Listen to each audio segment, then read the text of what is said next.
On Short Stuff today, a person who dished out a little bit himself and who always has a lot of fun. Danny Morrison, I've got a few questions for you. Oh, Harsha. And I'm rubbing my hands in glee because this is going to be great fun. Apprehension. What have you got for me? Here we go. Question number 1. Do you laugh when you see yourself on television? Yeah, you do. You have to. If you can't laugh at yourself, you're in a lot of trouble. Your most famous gaffe on air? Something you really wish you hadn't said or hadn't done? Hadn't said. All those things One Day said to those International. Aussie cricketers. Oh no, I couldn't say that. We can't repeat that on television at the moment. We can't. Not too bad really. Was he a crim? Coming left arm round. A couple of those. You threw those in because audiences might not notice that in India because of that 12th man, that Billy Birmingham, who took the mickey out of the Channel 9 commentary team. And so I used some of his Billyisms, if you like, even on air. Got told off by the producer. Danny Morrison, the cricketer, or Danny Morrison, the media person? More satisfying?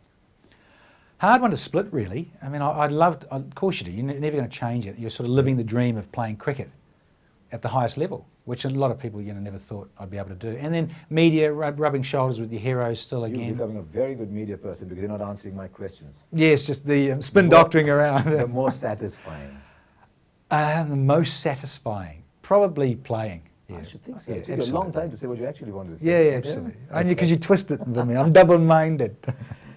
What is the one thing Kiwis don't like about Aussies? I just think probably their brashness and a bit of their arrogance. When on tour, where do the Kiwis like to play? Was the best place? Maybe was the best place you played in? I think there's such a love-hate relationship that we loved playing in Australia. The grounds are massive. The scale of that economy for like playing at the MCG or the Sydney Cricket Ground, and then the seafood. So we're similar cultures, but they're on a grander scale. So we loved going there. We couldn't let them have all the sunshine and the beaches and all that seafood and that weather. So a lot of us have moved there and invaded. It's a similar culture, but a slightly higher level. So you're less brash and they're more brash. Would that be? I'll tell you what, here's an analogy for you. I reckon Indians are a bit like New Zealanders and the Aussies are like the Pakistanis. Whereas we joked about them on here, the Pakinasties, because they got into your face and they're in you. And so the Pakistanis and the Aussies, they're in your face and they're aggressive and we tend to be a little bit more standoffish. Sure, we can be aggressive, absolutely, when provoked more. So I think we're more of the unprovoked, whereas the Aussies and the Pakistanis... So I'm not provoking you enough then. They initiate more. No, you're just a very nice... Good. He said it on tape. Lots of semi-finals in the World Cup. Which one should New Zealand have won? Chokers, the choking tag. You probably could have said the 92 one because we got 262 on the board and we batted first. So all the runs on the board and then, Do you remember the 92 World Cup for the dream run or for the way it finished? I think for the dream run because we'd lost against England. England had beaten New Zealand in a test series for the first time since we lost. We never lost in the 80s and we lost all that and left it all. And so now you look at that and you say to yourself, that run of 7 on the trot to get to the semi-final was a huge goal. Massive goal. How many test sixes did you hit? Test sixes, only one off my mate Raju.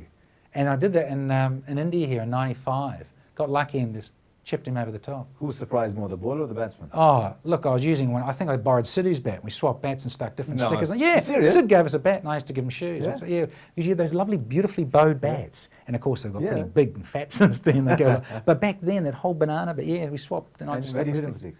I think it was just back over his head or something. Probably leading edge or something, The best duck you've scored?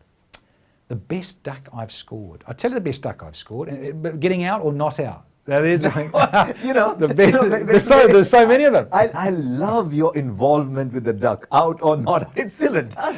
A duck and not out? A duck. No, just the best duck. The best duck. Where did you play the best innings for no runs? Yeah, Cape Town. Because Chris Pringle, playing at a fair and squealing as the bowler got into his delivery, says, "Ah!" And then he top-edged it and go over the keeper, and then he'd flash it here and flick it and go down to third man. He got 30, and I actually batted ahead of him. What did you think? What? You're batting ahead of Chris Pringle, who slogged it a bit. Wasn't the worst slogger. I think I batted 10 and he was 11 in this test match in Cape Town, 95. And he got 30, got out, and I was not out. I think I faced about 30 deliveries, but just was happy to see Pringo freaking out at the other end. Who's the better batsman, you or Chris Martin? It's a tough one, isn't it? We'll flip a coin. Bad luck. Chris Martin, you've lost. It's me. Who's the better bowler? Yeah, that's you can't ask that now. Why? He's taken more wickets. You look at strike rates, whatever. I think we're very different in a way. He's tall and angular and bowled mainly back into right-handers. I'm shorter and squatter and swung it away. So quite opposites really when you look at it. Tall, short, swung in or swung out. DK Morrison sat on the fence again. I- Very unlike you. Well, I bowled quicker than he did, and I probably was more aggressive in terms of trying to hit people because we love hitting people. What's the funniest thing people have said about you? Funniest thing about me? Oh, probably that lunatic. Steve Waugh, they said that lunatic little fast bowler who'd run through, wouldn't snarl at you. He'd just give you that crazy look, give you a wink, click his heels, and walk back to his bowling mark and And get on with it.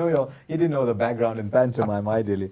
Your forthcoming book, I'm told, is called I'm Utterly Insane. Oh, What's it with titles? yeah, Wikipedia. Mad as I want to be, I'm utterly insane, but you're not.